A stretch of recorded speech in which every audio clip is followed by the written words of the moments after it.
Sur quel livret mettre son épargne en 2023? Peut-être que vous vous posez la question. Depuis le 1er février 2023, les taux des différents livrets ont augmenté. Et donc, il est peut-être judicieux de se pencher sur la question. Donc, je vous fais une petite vidéo qui, en fait, à la base n'était pas prévue, mais je trouvais ça intéressant et important de pouvoir vous en parler rapidement. Donc, ne perdons pas de temps et rentrons dans le vif du sujet. C'est parti!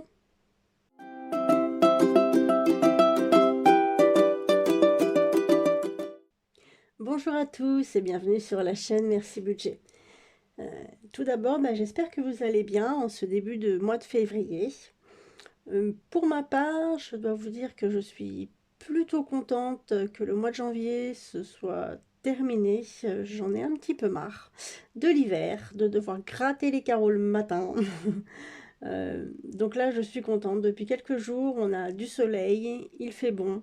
Ça fait un bien fou, en fait, de pouvoir se promener dehors sans avoir 10 couches de vêtements et les grosses doudounes. Voilà, on a retiré nos décorations de Noël il y a quelques temps, donc voilà, ça y est, on dit qu'on met de l'hiver de côté et on démarre le printemps. Bref, on va pas parler la météo pendant 107 ans. Donc aujourd'hui, je vous fais une petite vidéo qui à la base n'était pas prévue, mais c'est vrai que je trouvais important de vous parler d'un sujet qui est d'actualité. On connaît tous au quotidien les hausses de prix, les baisses du pouvoir d'achat, hein, ça je vous apprends rien du tout. Et peut-être que vous avez un petit peu d'argent sur un livret. Et donc il est judicieux de pouvoir le placer au bon endroit. Juste pour être clair, tout de suite, ça ne va pas compenser l'inflation, hein, on est d'accord. Mais si on peut éviter de trop perdre d'argent, ça serait déjà plutôt pas mal.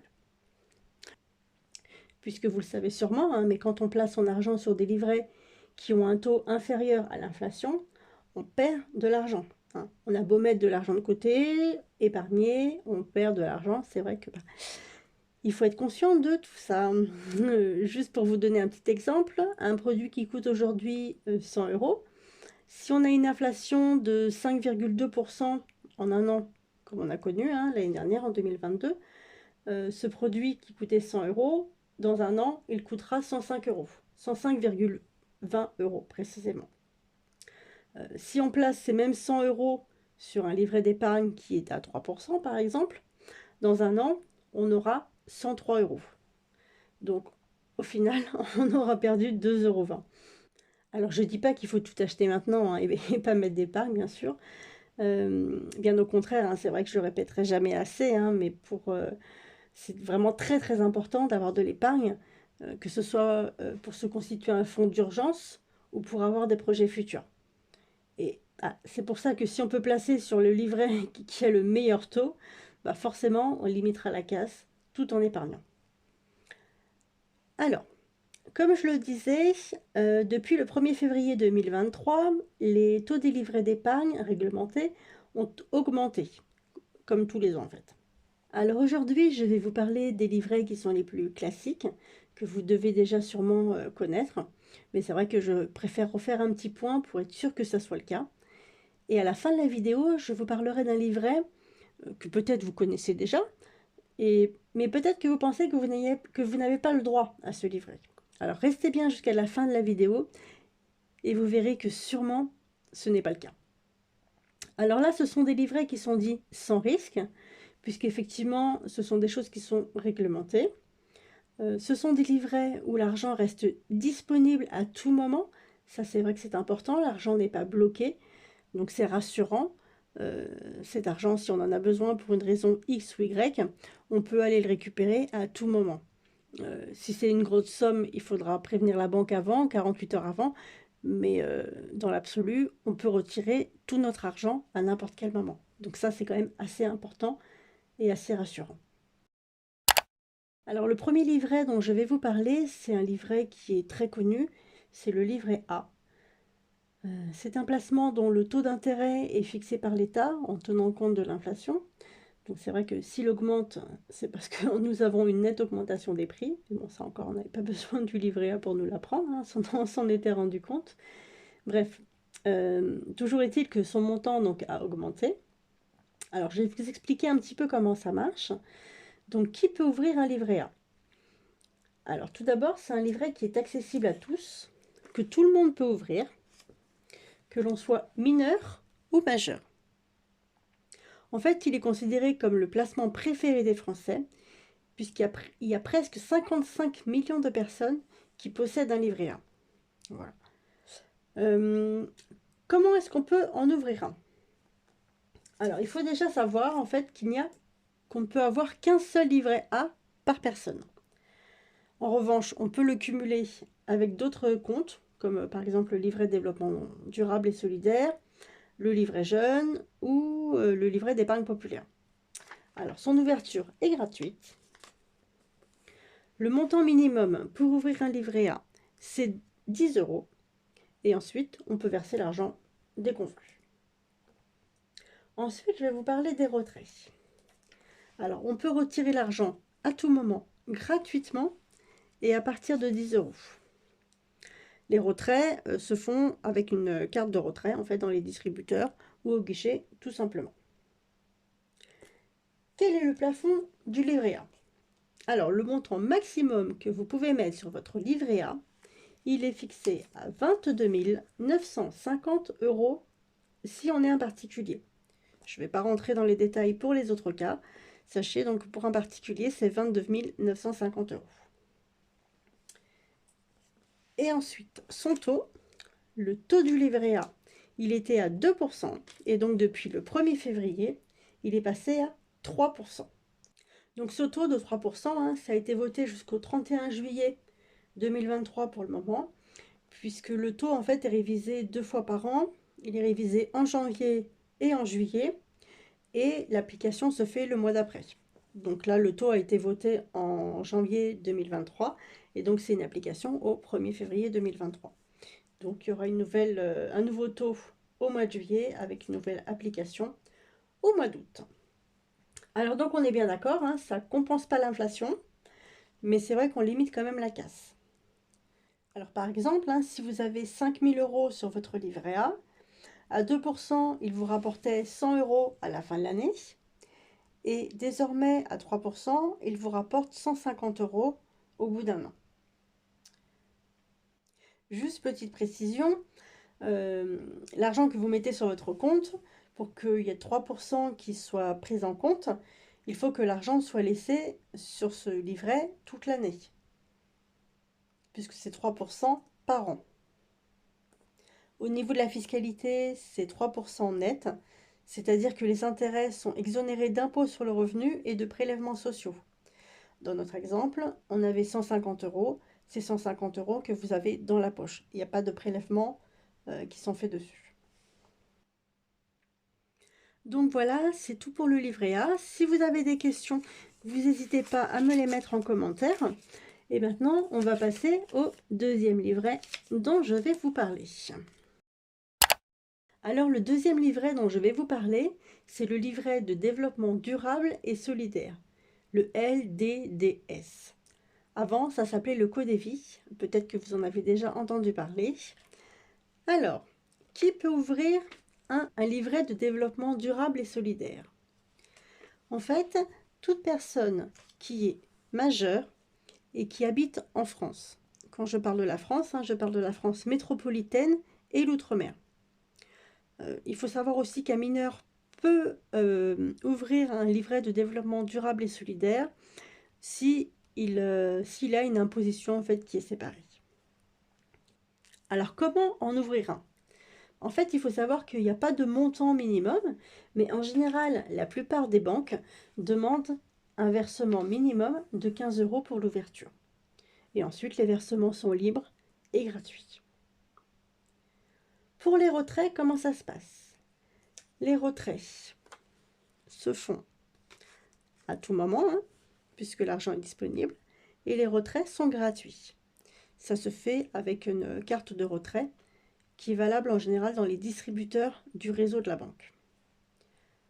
Ensuite, quel est le plafond? Le plafond du livret de développement durable et solidaire est de 12 000 €. Quel est le taux du livret de développement durable et solidaire? Alors en fait, le taux est identique à celui du livret A, donc il est de 3%. Au niveau de la fiscalité, c'est pareil que le livret A.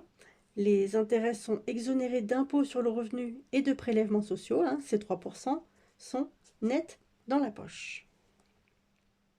Donc voilà, je crois qu'on a fait le tour pour le livret de développement durable et solidaire. Si vous avez des questions, vous n'hésitez pas à me les mettre en commentaire. J'y répondrai avec grand plaisir. Et si vous avez des livrets, vous pouvez me dire aussi lesquels vous possédez. Donc maintenant, nous allons passer au troisième livret. Alors, le troisième livret dont je vais vous parler, c'est le LEP, le livret d'épargne populaire. Je pense que beaucoup de personnes connaissent ce livret, mais aussi beaucoup de personnes pensent qu'elles n'y ont pas le droit, puisque c'est sous condition de ressources. Et en fait, c'est souvent une erreur, puisque selon les statistiques, on se rend compte qu'il y a 18 millions de personnes qui sont éligibles au LEP, et qu'il y a seulement 8,5 millions de Français qui détiennent un LEP. Donc sur 18 millions qui sont éligibles, 8,5 millions en détiennent un. Donc en fait, c'est ce qui m'a amené justement à faire cette vidéo, parce que je me suis aperçue en fait que beaucoup de personnes pensaient ne pas pouvoir avoir le droit à ce livret, alors qu'en fait c'est faux. Alors qui peut ouvrir un LEP? Le LEP est accessible à toute personne qui est majeure et qui habite en France métropolitaine ou en outre-mer, et sous condition de revenus. On est d'accord. Alors, pour ouvrir un LEP en 2023, il faut savoir que le plafond de ressources, en fait, est basé sur le revenu fiscal de référence. Juste petit aparté, qu'est-ce que le revenu fiscal de référence? Le RFR, c'est un montant en fait qui est calculé par les impôts en fonction des revenus du foyer de l'année N-1 et par rapport au nombre de parts fiscales.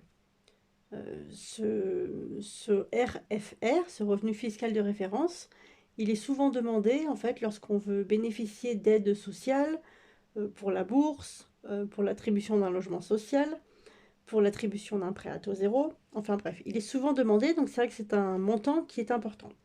Alors, où est-ce qu'on le trouve? Sur la feuille d'imposition, il se trouve en bas de la page, revenu fiscal de référence. Vous voyez que pour moi, il s'élève à 11 583 €.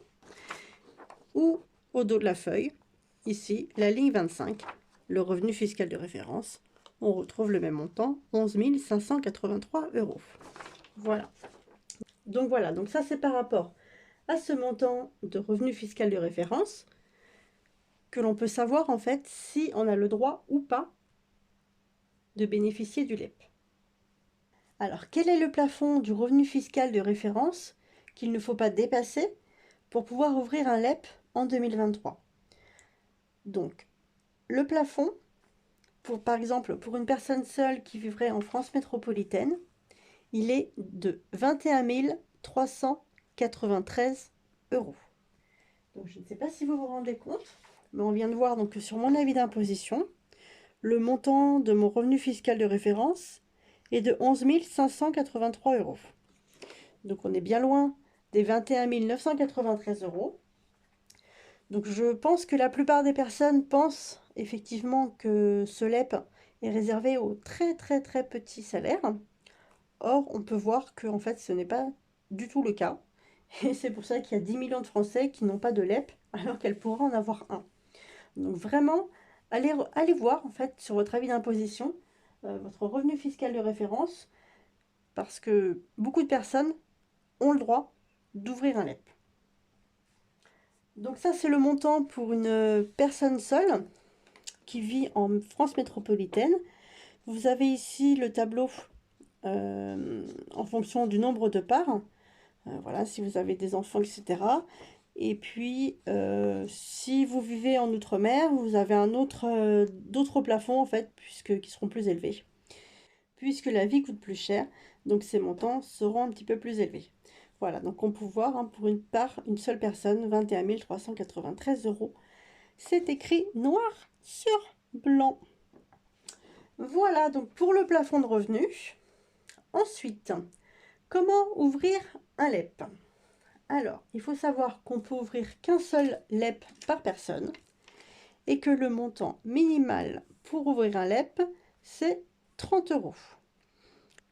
Ensuite, on peut verser de l'argent dessus dès qu'on en a envie.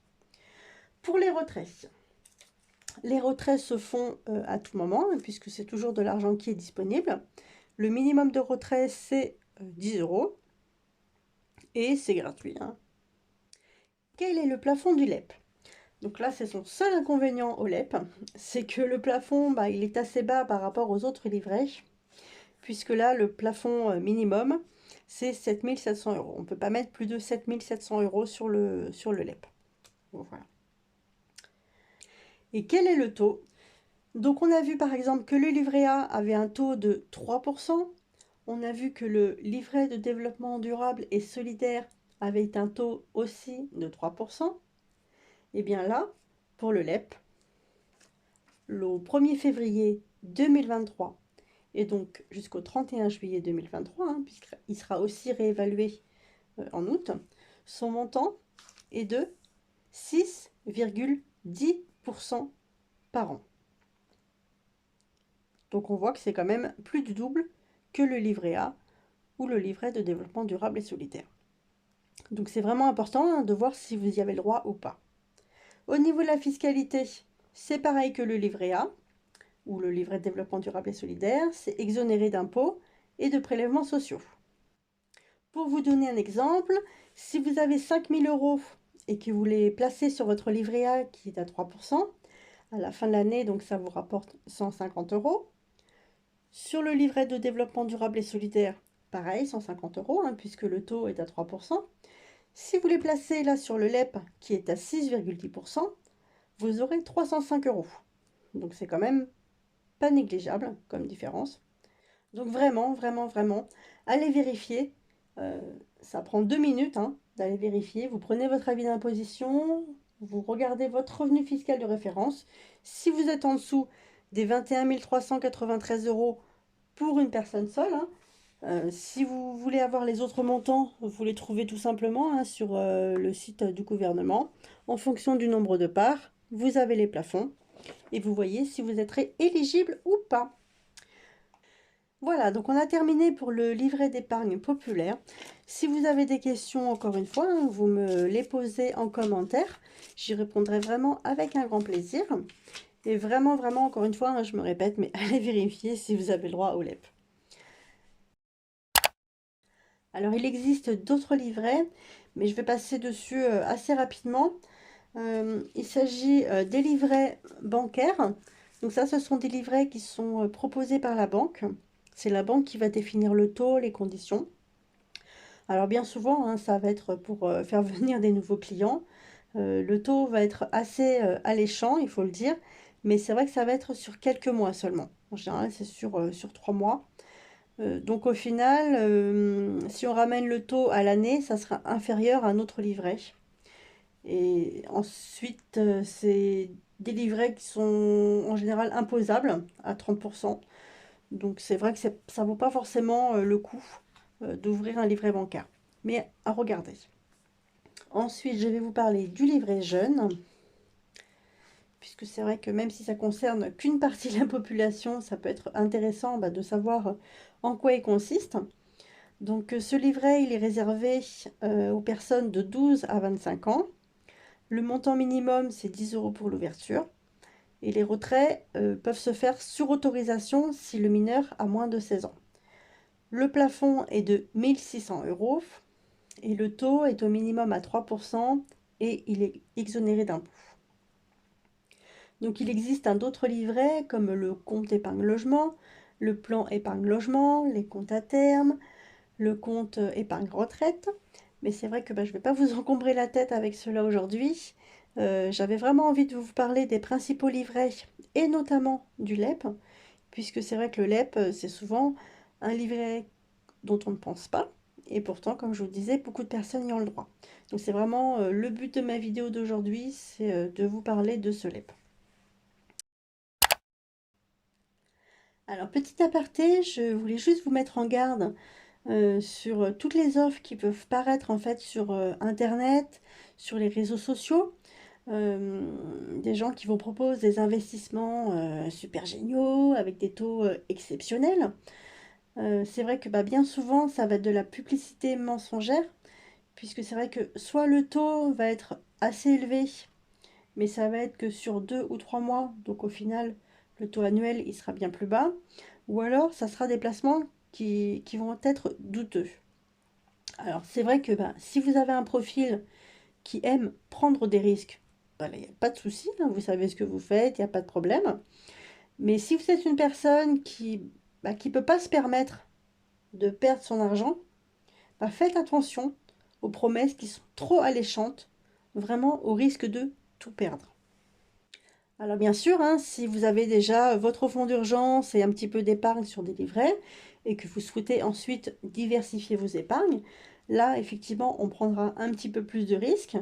On testera d'autres choses comme par exemple la bourse, les assurances vie, les SCPI, les cryptos, l'immobilier, l'or, etc. Et ça, je vous en parlerai plus tard. Alors, petit aparté encore, je vais vous parler d'un site qui vous permet de savoir si vous avez de l'argent qui vous appartient et qui a été oublié. Je m'explique. Peut-être que vous avez des grands-parents qui vous ont ouvert un compte et en fait, vous n'êtes pas au courant. Peut-être que vous avez de l'épargne salariale qui a été égarée. Peut-être que vous avez un ancien livret d'épargne dont vous ne vous souvenez plus de l'existence. Peut-être que vous avez un héritage qui n'est pas réclamé. Alors ce site, il s'appelle Cyclade. Sur ce site, en fait, vous rentrez des informations et ils vont vous dire, en fait, tout simplement si vous avez de l'argent qui a été oublié quelque part. Donc c'est quand même intéressant. Il y a certaines personnes qui se sont retrouvées avec un petit peu d'argent qui avait été oublié. En sachant que après une période de 30 ans, l'argent est définitivement reversé à l'État. Donc allez faire un petit tour dessus, bah, on ne sait jamais, hein, peut-être que vous avez de l'argent qui est caché. Donc en conclusion, comme on l'a vu, même si les taux d'intérêt des livrets ont augmenté, ça reste quand même inférieur à l'inflation, hein, donc on perd de l'argent. Ceci étant, je vous conseille quand même de mettre votre argent sur des livrets, puisque bah, c'est important de se constituer de l'épargne suffisante. C'est primordial hein, d'avoir un fonds d'urgence bah, pour faire face aux dépenses imprévues et aussi d'avoir de l'épargne bah, pour prévoir des projets futurs. Et bah, quoi qu'il en soit, il sera toujours plus avantageux de placer son argent sur des livrets qui sont un petit peu rémunérés que le laisser sur le compte courant ou bien caché sous le matelas, car c'est vrai que bah, dans ces cas-là, bah, ça rapporte rien du tout. Je vous conseille donc de regarder rapidement si vous êtes éligible au LEP, puisque bah, c'est celui qui va être le plus avantageux. Il va falloir essayer de mettre le plus d'argent possible dessus et le plus rapidement possible. Et donc, comme je vous le disais, il y a énormément de personnes qui n'en ont pas et pourtant elles y ont le droit. Donc c'est peut-être votre cas, ça serait vraiment bête de passer à côté. Voilà, donc c'est tout pour aujourd'hui. J'espère que ça vous a plu. Si c'est le cas, n'hésitez pas à mettre un j'aime, à vous abonner et à en parler autour de vous. Et sur ce, je vous dis à très vite. Bye!